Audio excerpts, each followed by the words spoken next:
भक्त की दृष्टि में कोई भी दुख ऐसा नहीं जो सह करके अपने आराध्य देव को न प्राप्त करे। आराध्य देव की प्राप्ति के लिए संघर्ष सहना अत्यंत आवश्यक है। कष्ट सहना, जो अंदर जलन हो रही, जो विकारों की जलन हो रही, सहो भाई, इनकी पूर्ति से कुछ नहीं होगा। इनको से एक बार लड़ जाओ, एक बार निकल जाओ तो जन्म जन्म की लड़ाई जीत जाओगे। जिसकी शुद्ध भक्ति होती है उसको अपने प्यारे के नाम जप के सिवा और कुछ अच्छा ही नहीं लगता है। बस उसकी लीला कोई सुना दे, उसके गुणों की चर्चा करा दे, उसकी रूप माधुरी का चिंतन करे। तो मेरे प्रभु का स्वभाव है कि जो प्रभु को जपते हैं प्रभु उनको जपते हैं। ये बात समझ लो। आप प्रभु की लीला कथा सुन रहे हैं, प्रभु आपकी को देखकर इस भाव से, जब हमारा हृदय पवित्र होता है तभी हम भगवान को भाव से बच पाते हैं। अभी भाव नहीं, अभी तो भाव की केवल बातें सुन सुना के बातें करते हैं, भाव नहीं जागृत हुआ। भाव जागृत होने पर इन तीन पर आपका महत्व तो नहीं रह जाएगा। स्वजन संबंधियों पर, अर्थ के द्वारा प्राप्त होने वाले भोगों पर और इष्ट देव से बिलक साधनाओं पर, इन पर आपका राग नहीं रह जाएगा। ये पहचान है भाव की। आराध्य देव पर ही केवल, जैसे गोस्वामी जी कहते, बने तो रघुबर ते बने, बिगड़े तो भरपूर, तुलसी औरन ते बने, ताबलिबे पे धूल। जब तक नाशवान पदार्थों में महत्व रहेगा, ये जो श्लोक है कि जिस प्रकार से भक्त मेरी शरण में आता है, मेरा भजन करता है, मैं वैसे ही उसका भजन करता हूं। नाशवान पदार्थों का महत्व देने से हमारा मन अपवित्र हो जाता है। नाशवान पदार्थों के भोगने से हमारी इंद्रियां और तन अपवित्र हो जाता है, हमारे कर्म अपवित्र हो जाते हैं, तो जन्म निश्चित हो गया अगला। और जब हम भगवान की शरण में आते हैं, भगवत नाम जप करते हैं, भगवत शरणागत होते हैं, भगवत भक्तों का संग करते हैं, तो सारी मलिनता नष्ट हो जाती है। तन की, मन की, स्वभाव की सब मलिनता नष्ट हो जाती है। इस बात को समझिए। शरीर, इंद्रियां, मन, बुद्धि, पद, योग्यता, अधिकार, धन, जमीन, जितनी भी ये सब हैं, इनमें रुचि, आसक्ति, ये तुम्हारे मन को पवित्र कर देगी, तन को अपवित्र कर देगी, स्वभाव को अपवित्र कर देगी। अगर इन्हीं सभी को प्रभु को समर्पित करके कर्तव्य कर्म का पालन करते हुए नाम जप करोगे तो सब कुछ पवित्र हो जाएगा। जैसे जड़ मिठाई कभी ऐसे लगाने वाली नहीं होती, लेकिन जब प्रभु को अर्पित करते हैं तो प्रसाद हो जाती है। मांग करके किनका मिलता है तो बड़ा आनंद का अनुभव होता है, मेरे प्रभु का प्रसाद है। ऐसे ही शरीर, इंद्रिया, मन, बुद्धि, पद, योग्यता, अधिकार, धन, जमीन, जो कुछ भी है उसे प्रभु को अर्पित करके अपने कर्तव्य का पालन करते हुए जो नाम जप करता है, उसका तन पवित्र, उसका मन पवित्र, उसका स्वभाव पवित्र, उसकी सब वस्तुएं पवित्र हो जाती है। अब तो वैसी निष्ठा नहीं दिखाई दे रही है, होगी किसी के अंदर। पहले महापुरुषों में देखा, जैसे श्री चतुर्भुजदास जी महाराज, जो सेवक जी के मित्र थे, अगर जिस गांव में गए वहां अगर वैष्णव नहीं है, कंठी तिलकधारी, तो उस गांव के कुएं का पानी भी नहीं पिएंगे, ऐसी निष्ठा रखते थे।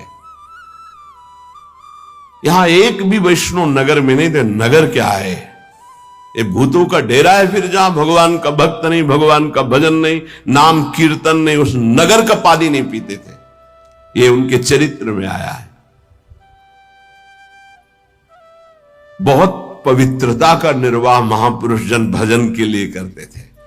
गले में कंठी नहीं, मस्तक पे तिलक नहीं, तो हाथ से पानी पीने की रुचि नहीं है। ऐसी निष्ठा, निष्ठा में ही तो सब।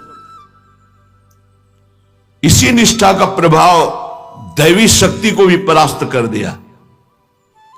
एक दिन एक नगर से निकल रहे थे तो देखा एक आदमी चिल्ला रहा था, रो रहा था, उसके हाथ पीछे बंधे हुए थे और बड़ा ढोल नगाड़ा बज रहा था, उसको घसीटते हुए ले जा रहे थे।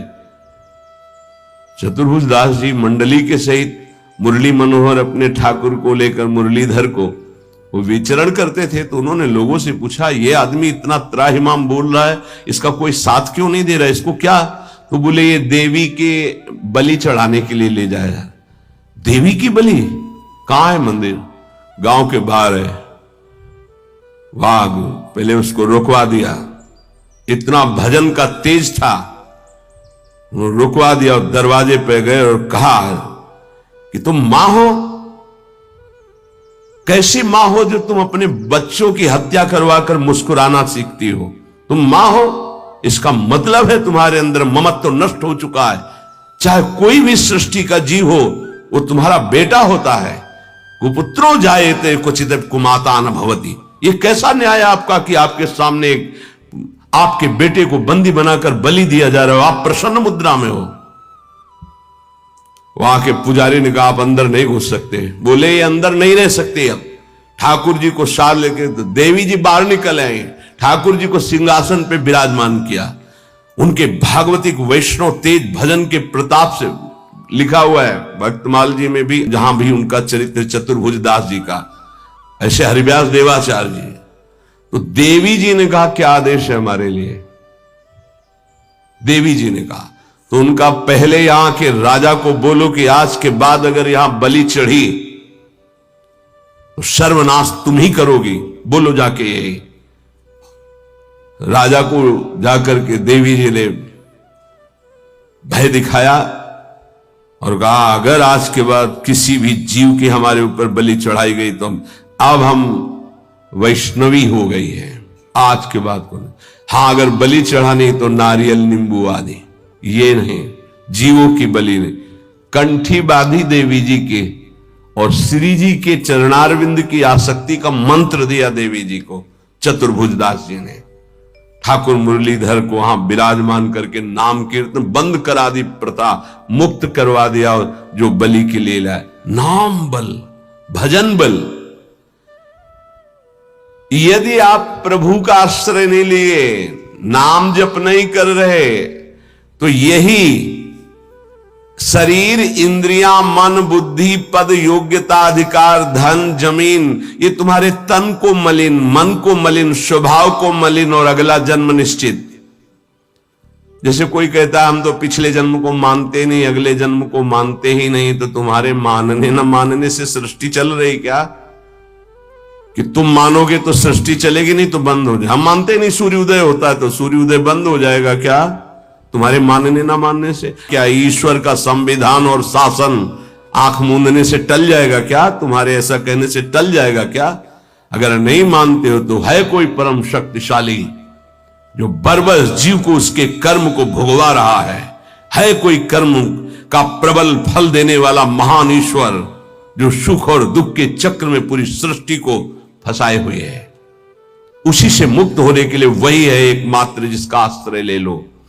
भक्त को भगवान के स्वरूप का ज्ञान, भगवान का दर्शन, भगवान के साथ खेल खेलने का सौभाग्य, तीन बातें जो प्राप्त होती है, ये ज्ञानी को नहीं प्राप्त होती है। भगवान के प्रेम स्वरूप, भगवान का दर्शन, संभाषण और भगवान के साथ खेलना, ये नहीं। ये बड़ी दुर्लभ बात भक्ति से प्राप्त होती, इसलिए सर्वोपरि भक्ति। जो भगवत परायण भक्त है उसमें शरीर और संसार की आसक्ति नहीं रहती। देख लो, शरीर और संसार की आसक्ति नहीं रहती। इस भगवत परायणता के लिए हठ पूर्वक बहुत नाम जपा जाए तब ये जागृत होती भगवत परायणता। हठ पूर्वक शब्द आया है। हठ पूर्वक हमको नाम जप करना बहुत कठिन है। नाम जप करना, बातें बना लेना अलग बात है, नाम जप करना बहुत कठिन है। अगर नाम जप हठ पूर्वक करोगे तो संसार शरीर की आसक्ति नष्ट हो जाएगी, भगवत परायण हो जाओगे, भगवान के तत्व का ज्ञान हो जाएगा, भगवान से प्रेम हो जाएगा, भगवान का साक्षात्कार हो जाएगा, भगवान से वार्ता होगी, भगवान के साथ खेलोगे। जब भगवत परायणता जागृत होती है तो कुत्ता, गधा, चांडाल, जहां दृष्टि जाती है वहां श्री कृष्ण दिखाई देते हैं। विद्या विनय संपन्ने ब्राह्मणे गविहस्तनी स्वनी चय सुपाके चा पंडिता समदर्शिना, ये तत्वबोध हो जाता है भक्त को, क्योंकि उसकी दृष्टि भगवत स्वरूप हो गई तो पूरी सृष्टि भगवत स्वरूप हो गई। किसकी? जो हठ पूर्वक नाम जप करता। हठ पूर्वक मतलब स्वाद नहीं मिल रहा, कोई रुचि नहीं, पर गुरुदेव ने कहा इसलिए मुझे जप करना ही है। जब बिना किसी प्रयास के भगवत स्मरण चलने लगे, बिना कोई अटकल लगाए कि अरे सब में भगवान है और भगवान दिखने लगे, तो समझ लेना चाहिए कि अब हमारा कार्य पूरा हो गया है। सर्वत जैसे साधक देखेगा तो पहले स्त्री पुरुष दिखाई देगा, फिर भावना करेगा कि इसमें श्री भगवान है, लेकिन परिपक्व जब हो जाएगा तो ये ढांचे नहीं दिखाई देंगे, केवल भगवान दिखाई देंगे। साधक हठ पूर्वक भजन करता है, लेकिन जब परिपक्व अवस्था आती है तो भजन करना, सोचो कितना आनंद होगा। भजन करना नहीं पड़ रहा, स्वाभाविक भजन हो रहा है, स्वाभाविक स्मरण हो रहा है। देखो, जल जड़ है, जल तत्व जड़ है, पर इस जल में जब रगड़ पैदा की जाती है तो बिजली पैदा हो जाती है। इसी प्रकार जो भक्त इस जड़ जिह्वा में नाम की रगड़ पैदा करते हैं तो इसे आध्यात्मिक अग्नि पैदा हो जाती है। यही सब पापों को भस्म करके, संचित कर्म को भस्म करके ये भगवत प्राप्ति कराती, ये समस्त विकारों पर विजय प्राप्त कराते हैं। जड़ जिह्वा पे जैसे बिजली घर्षण के द्वारा पैदा होती है, जल में जल का परस्पर घर्षण होता है, उससे बिजली पैदा हो जाती है। ऐसे जिह्वा और नाम का घर्षण होता है तो एक आध्यात्मिक शक्ति पैदा होती है जो समस्त कामनाओं पर विजय प्राप्त कराती है, जो माया को पराजित करके भगवत साक्षात्कार कराती है। पकड़ो भाई, बात को पकड़ो।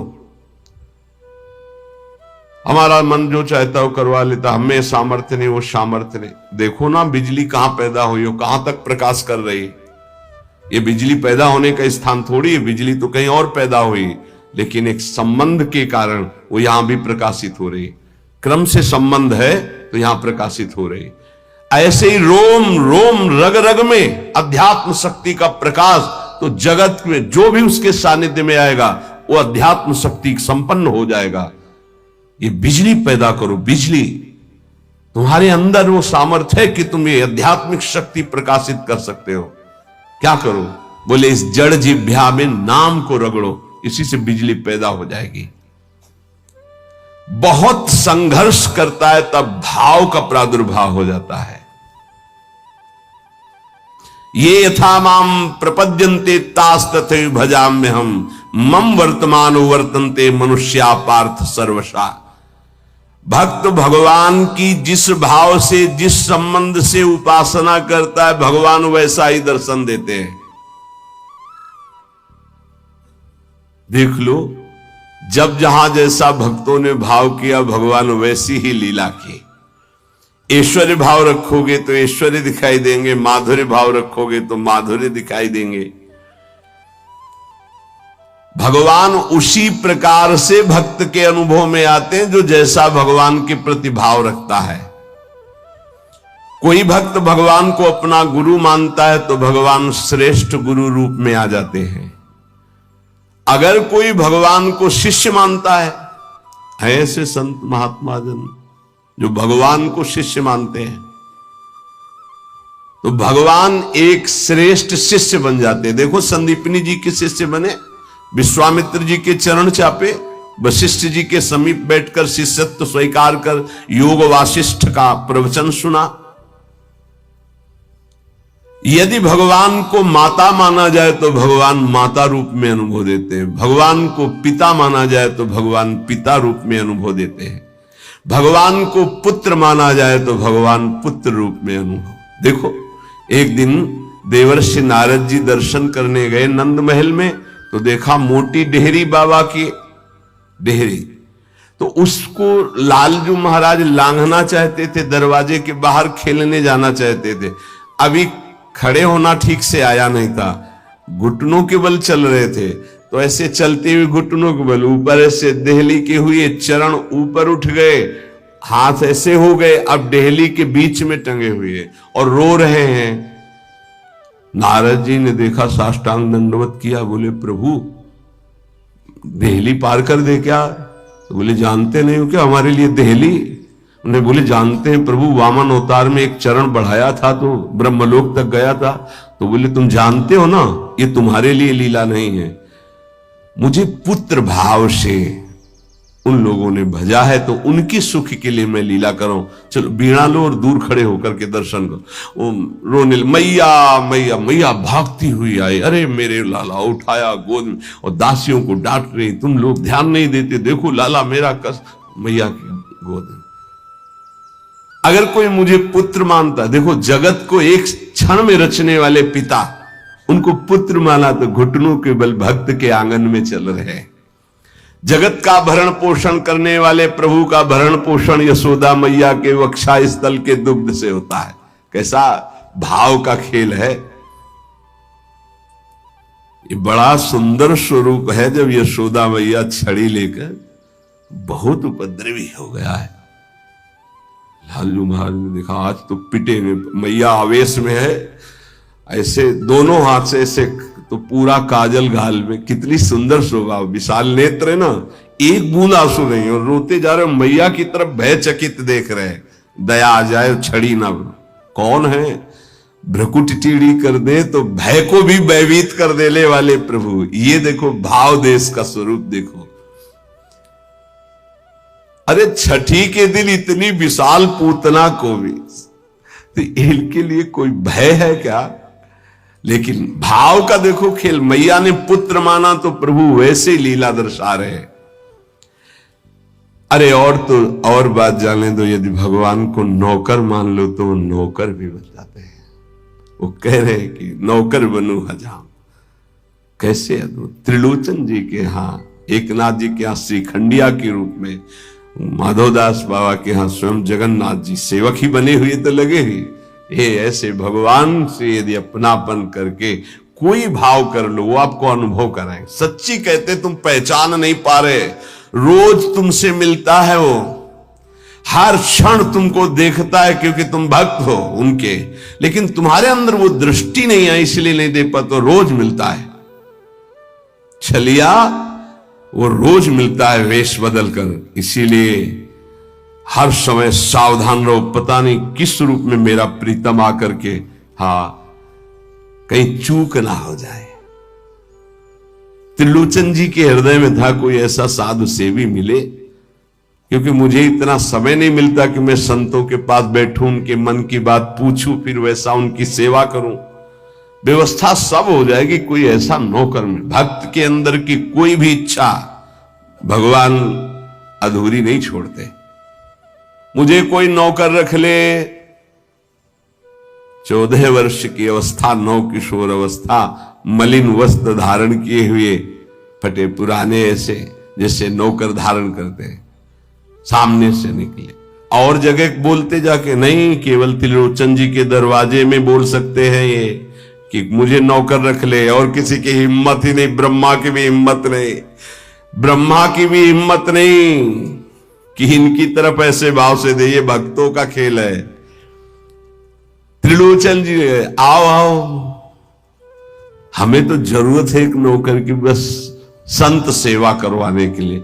आप क्या कर लेते हो? बोले बचपन से अनाथ हूं, मेरा कोई है नहीं, न माता न पिता न परिवार। तो झूठ भी नहीं बोल रहे, इनका कोई है ही नहीं, यही सब है तो इनका कौन है? बड़ा विचित्र खेल। भगवान शंकर का ब्याह हो रहा है तो शाखोच्चार बुलवाया जाता है, पीढ़ी के कुल परंपरागत। आ गया, हाँ आप अपने पिता का नाम लीजिए। भगवान शंकर ने कहा हम किसका नाम ले पिता के रूप में? चलो, ब्रह्मा जी की भ्रकुट से रुद्रावतार होता है, उनका ब्रह्मा जी, पिता ब्रह्मा, और पितामह अभेद है हरि और हर, पर चलो भगवान हरि की नाभि कमल से ब्रह्मा जी की भ्रकुटी से रुद्रावतार, तो कहा हरि। प्रपितामह बोले शंकर। बाप बाबा के बाप बाबा है, अब उनके आगे कोई है नहीं तो क्या, बोलो प्रपितामह में शंकर को बोलो। नहीं वो तो पहले बुलवाया है ना आपने, तो बोले पहले भी हम हैं, बाद में भी हम हैं, बीच में भी हम हैं। ये हैं इनका, तो इनकी हर बात सत्य होती है। कह रहे हैं कि मैं अनाथ हूं, क्यों? ये सबके दीनानाथ हैं, इनका नाथ कौन हो सकता है? मेरे परिवार में कोई नहीं है, क्योंकि यही सबके परिवार है, इनका परिवार करो। चराचर जगत वही खुद बने हुए हैं। मेरे माता पिता नहीं, क्योंकि सबके माता पिता है। अच्छा, तो बचपन से हमको सेवा में बड़ी प्रवीणता है, हर कला हमको आती, पर साधु सेवा विशेष हमें रुचिकर है। अच्छा, तो तुम भोजन बना लेते हो? बोले एक बार बनवा दो, अगर संत अंगुली न चाटे तो बताना, इतना सुंदर। तो फीस क्या लोगे? पेमेंट क्या है आपकी? पेमेंट तो हम पैसे तो लेते नहीं, हमारी रुचि नहीं रहती पैसे। लक्ष्मी जी चरण चापती, भगवान उधर नहीं देखते।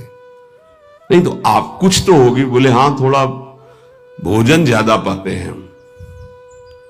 जितना हम भोजन पाएंगे तुम्हारी पत्नी पीसेगी, उसी के हाथ का पिसा पाएंगे, वही हमारे लिए बनाएगी। और 1000 संत आ जाएंगे, उनकी व्यवस्था हम करेंगे, तुम निश्चिंत रहो, कभी शिकायत नहीं मिलेगी। पत्नी से कहा समस्या का समाधान तुम ही हो। तो उनका कितना? आधा किलो आटे की रोटी पाएंगे।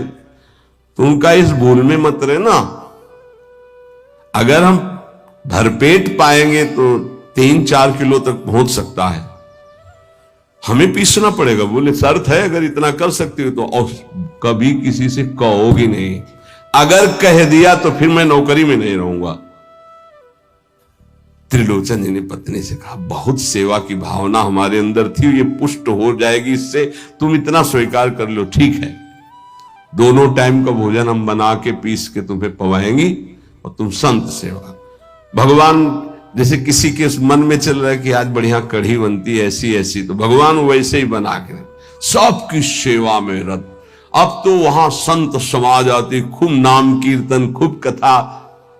त्रिलोचन जी निहाल हो गए कि मुझे, और नाम पूछा तुम्हारा नाम क्या है? तो बोले अंतर्यामी।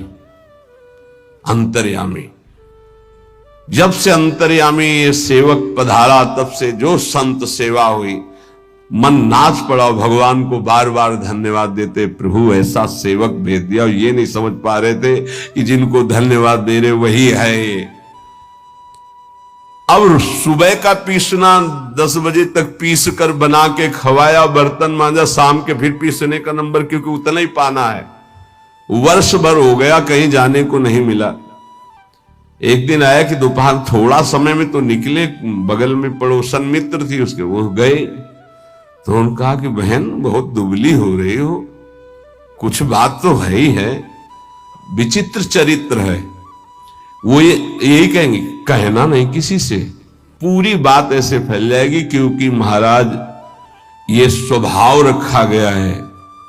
महाराज युधिष्ठिर जी ने ये शाप दे दिया था। जब सबको अर्घ दान दिया जा रहा था, तो माता कुंती ने कहा कि बेटा कर्ण को भी अर्घ दान दे दीजिए, जो पित्त तर्पण आदि के मंत्रों द्वारा। तो उनका उसके कारण ही पूरे वंश का, कौरवों के विनाश हो गया। अगर वो साथ ना देता तो कभी हमसे युद्ध ही नहीं होता। ऐसे विपक्षी के लिए आप कैसे बोल दिए कि आप उसको पित्त तर्पण करो इस समय? माता आपकी बुद्धि कैसा निर्णय कर रही है? ऐसे धूर्त को तुम कह रहे हो कि मैं, जो द्रौपदी के लिए गंदे वचन बोला, जिसके बल से बलवान होकर दुर्योधन ने युद्ध किया, न जाने क्या क्या कष्ट सहना पड़ा। उनका बेटा तुमसे छुपाया था एक बात है। क्या? वो तुम्हारा बड़ा भाई है। कर्ण मेरा बड़ा भाई।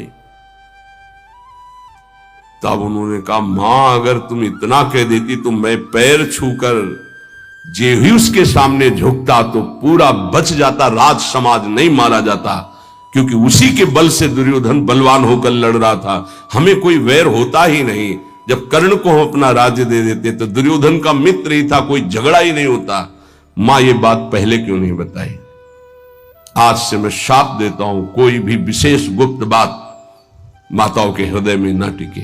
सांसारिक बात की क्षमता को सह पाना कोई महाभागवत की ही बात है।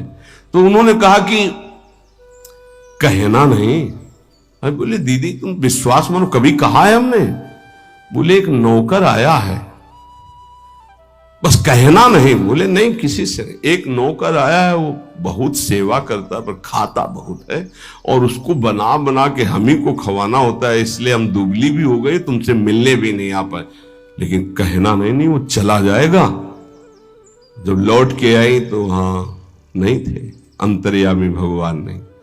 त्रिलोचन जी तो हाँ अंतर्यामी कहां गए, खूब ढूंढा नहीं मिले, बहुत विकल होके रो रहे थे। उसी समय उसी रूप में भगवान प्रकट हुए। मालिक, अरे अंतर्यामी, जो ही नजदीक जाने की कोशिश तो देखा ललित त्रिभंगी भगवान से।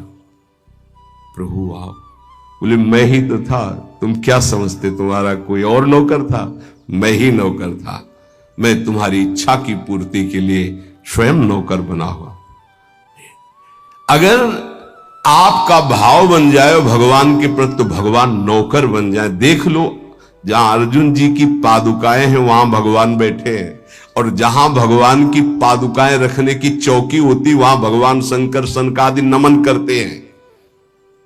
शिव शनकादि जहां वंदना करते हैं, जिनकी चरण रखने की चौकी में, वो भगवान वहां बैठे हैं सारथी पद पे, और रथी रूप में अर्जुन भक्त बैठा है। कैसी प्रभु तर उतर कभी डार पर है, प्रभु ऐसे बैठे हैं और सब ऊपर बैठे, डाल में बैठे। प्रभु तरुतर कपि डाल पर, देखिए आप, बड़ा विचित्र भगवान का कृपा प्रसाद है। जो भगवान को दोस्त मानता है तो भगवान दोस्त बन जाते हैं।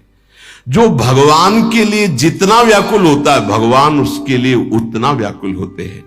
भगवान भक्त के बिना तभी नहीं रहते जब भक्त भगवान के बिना नहीं रह सकता। ये ध्यान रखना। आप जी रहे हो अच्छे से, वो छुपे हुए हैं। जिस दिन आप व्याकुल हो जाओगे वो छुप नहीं पाएंगे, वो बड़े प्रेमी हैं, तत्काल आपका साक्षात्कार हो जाएगा।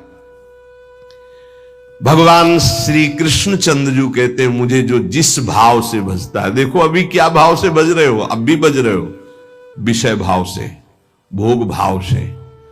जिस भाव को आप, तो वही श्री कृष्ण बने हुए। सच्ची बात मान लो, उनके सिवा कोई नहीं बना होगा। वही है, मत्ता परतरम नान्यत किंचित अस्ति धनंजय, किंचन मात्र हे धनंजय, मेरे सिवा कुछ नहीं है। इसलिए आप भगवान से अपनापन कीजिए। जो वस्तु चाहोगे वो बन करके आपके समीप आ जाएंगे। वही है, वस्तु में, व्यक्ति में, स्थान में। देखो वही बनने वाले हैं, वही बनाने वाले हैं। जो वस्तु बनी वही बने हैं, पक्का समझिए। जिस समय हमारा ज्ञान दूर हो जाएगा तो ये बात समझ में आ जाएगी। वही जैसे बछड़ा और सखाओं का अपहरण किया तो सखा भगवान बन गए, उनके कपड़े बन गए, छड़ी छीका बन गए। वैसे ही रंग के बछड़ा, उतने ही बछड़ा, उतनी आयु के, ऐसे ही भगवान चराचर जगत बने हुए हैं। इसलिए हमारे अंदर भगवत भाव जागृत हो जाए तो निष्ठापूर्वक नाम जप करें, और तन मन की अपवित्रता को दूर करने के लिए कर्तव्य कर्म, जो हमें कर्तव्य कर्म भगवान की सृष्टि में मिला है उसे करके भगवान को अर्पित करें। खूब नाम जप करें, जीवन की इसी में सार्थकता है। शेष चर्चा आगे।